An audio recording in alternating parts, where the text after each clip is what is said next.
Yun guys, mamumulot na tayo ng itlog.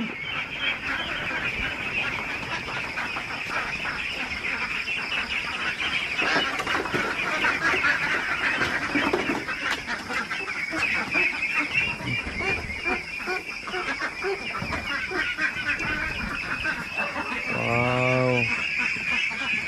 Ang linis ng mga itlog nila dito guys. Ayan. Sa isang box nasa mga 46 sila lahat dito na female. At yan po yung itlog nila. Nasa mga 30 plus siguro to. Ayan.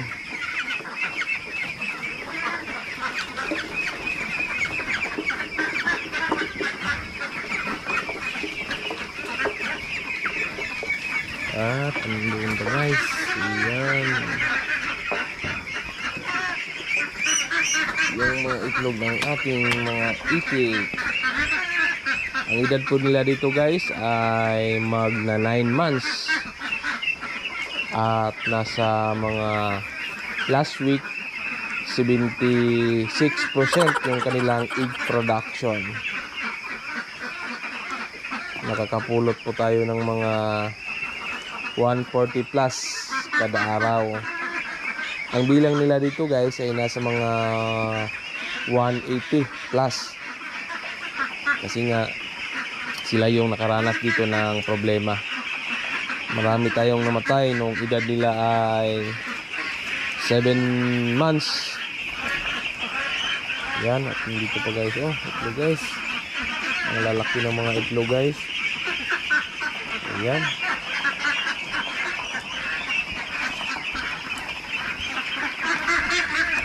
Si Panuel ay napakain na sa ating mga itik.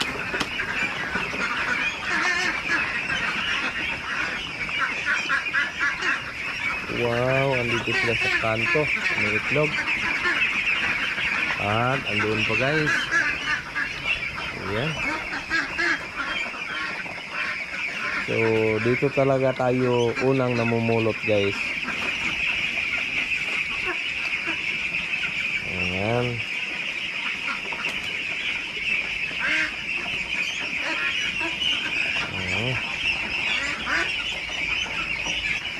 Hindi naman natin ganong guys pinupunasan. Yung may mga ipot lang, may mga iti nila. Yan. Pero nung yan katulad yan, mga malilinis na, hindi na kailangang punasan.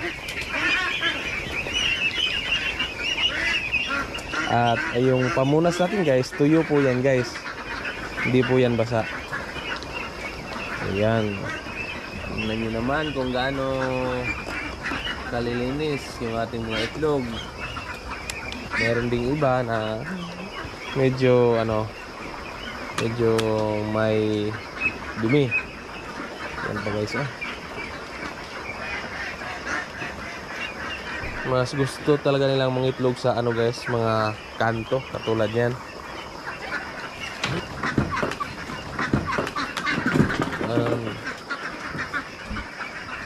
Doon. Yan. Ilang mga itlog. Pila na lang na ito. Pila lang. Luma na ito. Okay, so tinatabunan nila guys. Diba?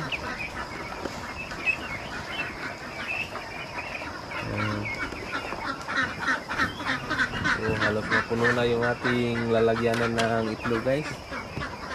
Yan guys oh. Nililibing nila yung kanilang itlog.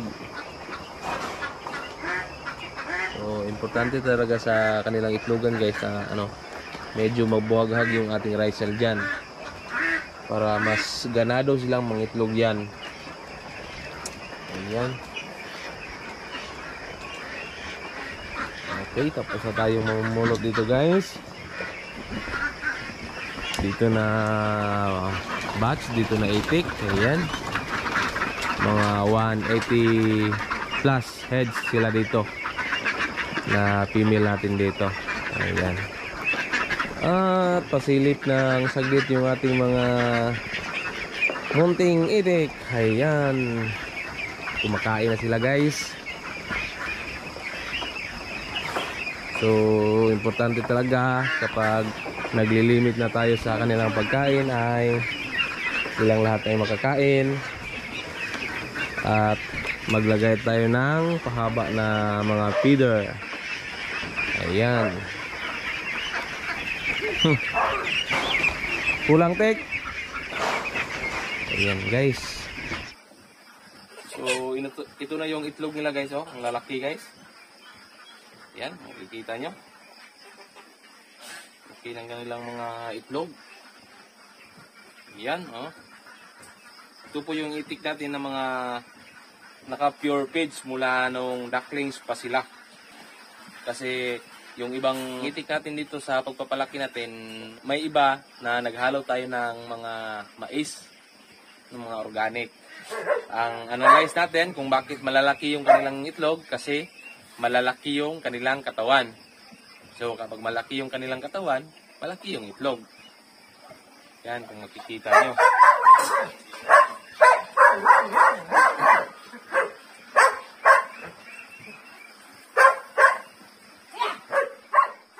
So ayan guys, malapit na tayong matapos sa pag-arrange. Ayan. At meron pang dalawa. So ito lahat ay 19. At meron tayong apat na tray ay 120. So 120 plus 19, 139. Yan po yung itlog nila doon guys, 139 eggs ngayong araw. Pero ito guys ay may crack, kaya reject na po ito. Yan.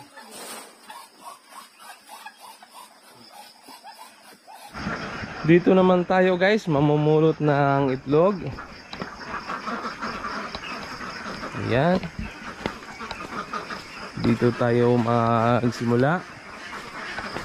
Si Buddy Gonggong. Ayan, tingnan natin guys kung marunong na ba silang umiitlog sa kanilang itlogan. Oh, kalat-kalat talaga guys. Ayan.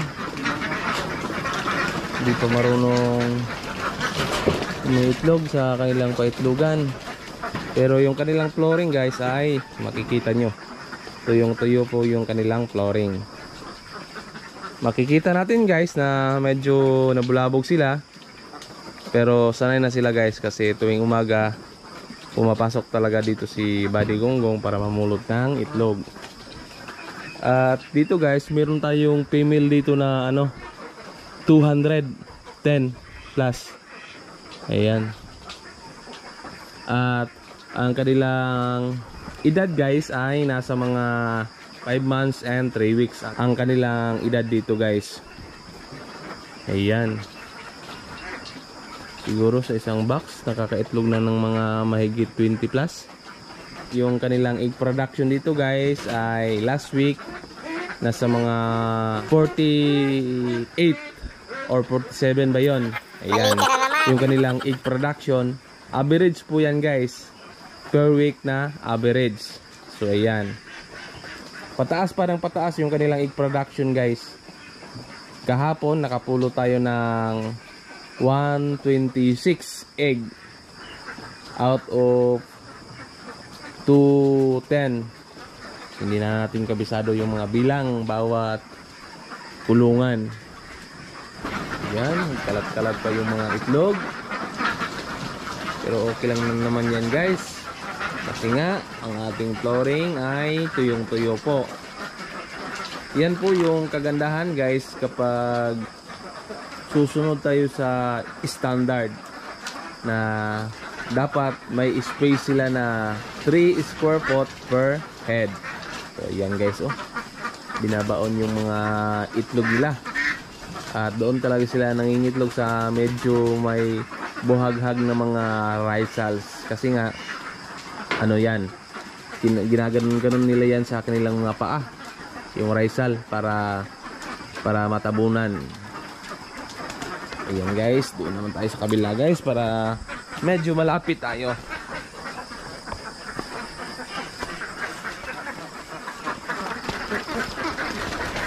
Dito naman tayo.